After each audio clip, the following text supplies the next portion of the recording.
90 or 700 കൂട്ടിക്കോ, 690 or 700 കൂട്ടിക്കോ. അവിടെ നിന്ന് ബ്രേക്ക് ഔട്ട് കിട്ടിയാൽ നല്ലൊരു ബ്രേക്ക് ഔട്ട് ആകും. അത് എവിടെ വരെ പോകും?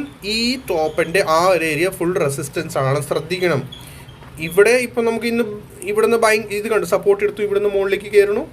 ഓക്കെ, അതുപോലെ തന്നെ മുകളിലും ഇത് തന്നെയാണ്. മുകളിൽ പോകുമ്പോഴത്തേക്ക് അവിടെയും റെസിസ്റ്റൻസ് എടുക്കും. ഓക്കെ, ഞാൻ ഇച്ചിരി ഇവിടെയാണ് തന്നേക്കുന്നത് നിങ്ങളുടെ കൂടെ ഷെയർ ചെയ്യുന്ന റെസിസ്റ്റൻസ് ഇച്ചിരി മുന്നാണ് 830. റീസൺ എന്ന് വെച്ചാൽ അത് ഫുൾ സോൺ ആയിരിക്കും.